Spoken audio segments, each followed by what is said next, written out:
Hello and welcome to my next video, which we've now started to look at some arguments based around theology and philosophy. And this particular video is looking at arguments based on observation to prove the existence of God. The first thing to say is that obviously the existence of God is a controversial subject. It's very difficult to prove. No one has ever been satisfied that we have adequately proved the existence of God, and we can't go about it using the same scientific methodology as we might use when someone said that they can prove that, I don't know, unicorns exist. Some organisations or religious groups, such as the Vatican Council, have suggested that you can know God by reason alone. But again, I would reiterate that it's problematic, the claim that God exists. Philosophers have generally approached the question of God's existence from two different directions. The first is a priori arguments. Immanuel Kant calls these ontological arguments.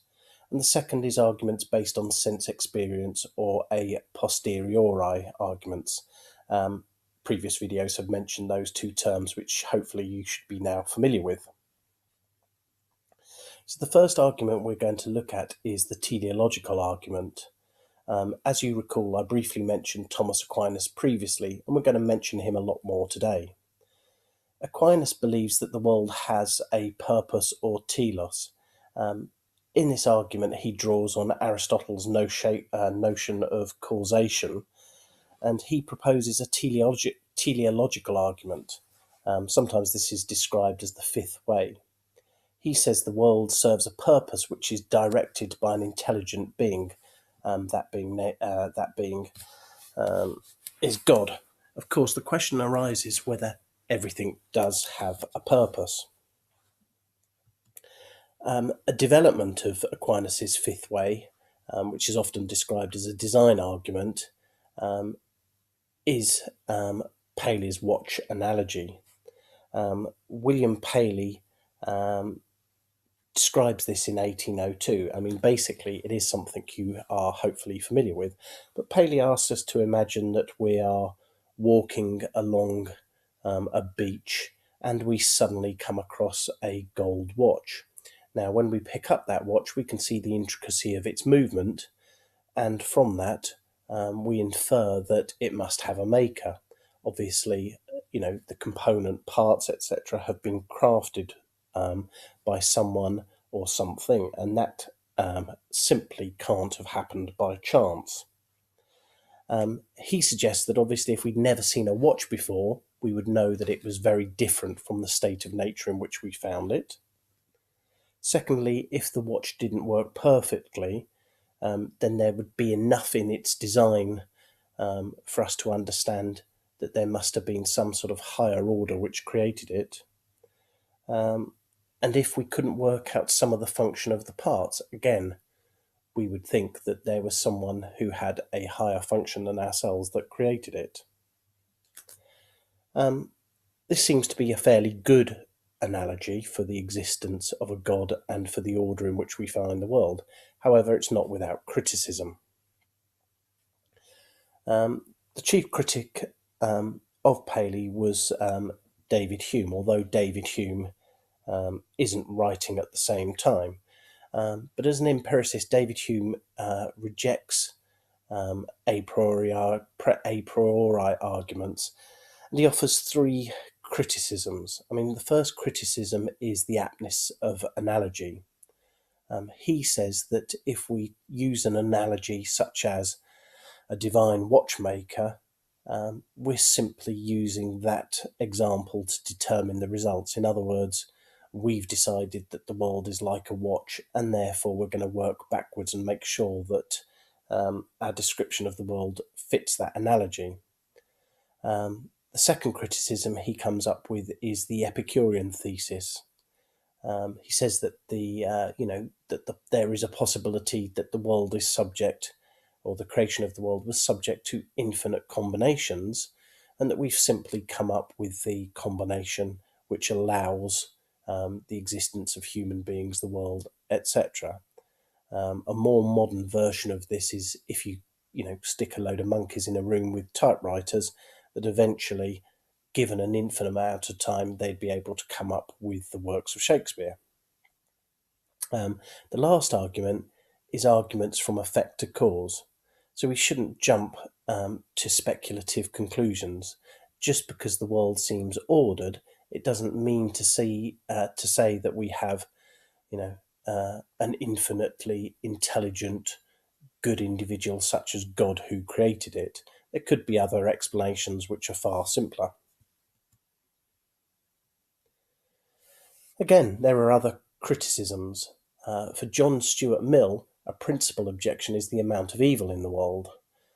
John Stuart Mill is a utilitarian, and he's basically saying that if God is the designer, given the amount of things that go wrong in the world, the amount of evil there is, earthquakes, natural disasters, etc., he's created a world with serious flaws.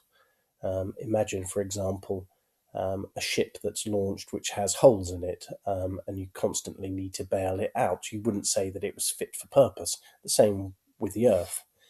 In the case of Charles Darwin, evolutionary theory seems to suggest a world not governed by design, but one in which the ability to act is a prerequisite. For those people who use an evolutionary argument, this seems to be wasteful in the extreme. Basically, we've got a world which has discarded hundreds of thousands of species along the way in order to get to the ones that we have at the present time. That doesn't seem to be a particularly good design at all. At the very least, it seems to be a particularly wasteful design. However, this hasn't stopped, as you can imagine, modern versions of the design argument coming along. An Anglican theologian, F.R. Tennant, proposed the anthropic principle. His argument is that we seem to be a small and insignificant planet adrift in an enormous universe, and on that basis it seems that the Earth has been designed for us. Again, we can criticise this argument. We might question the strangeness of a design that's created a vast, uninhabited and uninhabitable, if I can speak properly, universe that seems to serve no purpose whatsoever. Again, it seems to be a kind of wasteful design. What's the purpose of it all?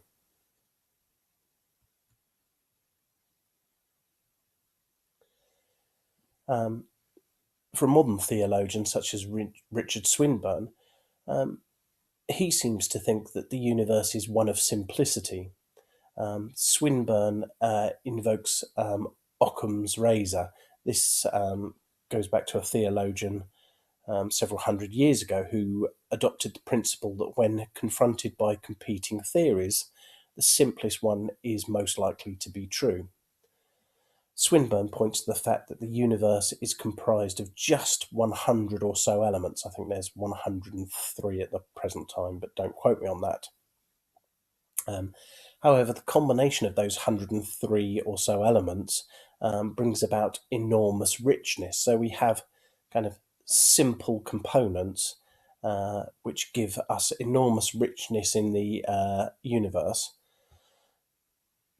But it seems to be quite a simple methodology. I guess you could use the analogy of it seems to be 100 different types of Lego brick from which you can make infinite things. So for Swinburne, why wouldn't God be responsible for this? Why should we discount God as being the creator of this kind of simple model which allows kind of infinite possibilities? The next argument is a development of what Aquinas said, which is Aquinas's cosmological argument. As the name suggests, the cosmological argument implies that there are common features in the universe and that these are based on cause and effect. The first one of these is the prime mover. For Aquinas, God is the prime mover. It's often described as an uncaused cause. God has initiated movements in the universe. Now remember that this is a kind of Aristotelian idea that Aquinas has changed. For Aristotle, his prime mover is someone who attracts movement towards him, whereas obviously in Aquinas's model, the prime mover is someone who initiates the movement.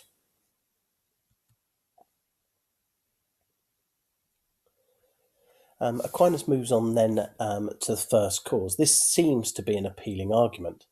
Essentially, it's something must have caused the universe. And I think that when you look back at sort of religious studies and any discussions that people have about the universe, it always starts on the principle that something must have caused it. This seems simple enough, but there are problems associated with this, and which I'll talk about. For David Hume, the first problem is the idea of cause and effect. Hume wonders what happens at the moment of cause and effect when the two sort of collide.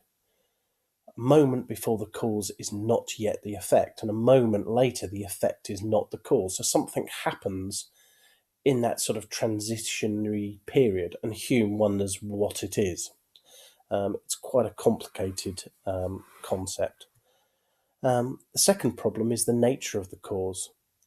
If I'm asked to explain what caused a fire or why I fell off a chair, etc., I can provide an explanatory cause. However, a divine cause seems to be a very different matter whatsoever.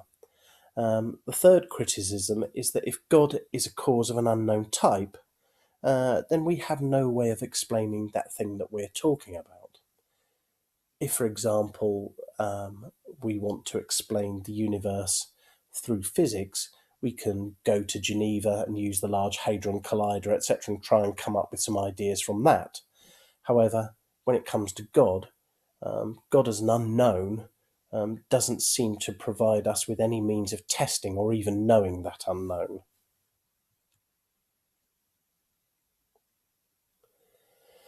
Okay, the next thing that we'll look at is necessity and contingency. Aquinas goes on to argue that everything we experience is contingent. For example, human beings are contingent on the air that they breathe, food that they eat, etc. But then there must be something that's necessary on which everything depends. Again, this has been subject to criticism. The philosopher Bertrand Russell points out that there are logical propositions that require necessity. For example, we can't have squares which don't have four sides. That just wouldn't make sense. However, does that kind of notion of necessity apply to beings? Bertrand Russell questions whether it does. One final and major criticism of Aquinas is his rejection of infinite regress. As we've seen, Aquinas believes that there must have been a first cause, and as a consequence of that, the notion of infinite regress is impossible.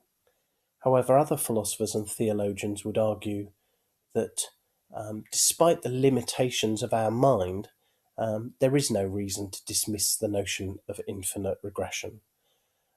Again, we can look to modern sort of mathematics, etc., where we can think think on and create models which we would have very, very great difficulty in conceptualizing our minds, but can be done so through, complex algorithms, etc.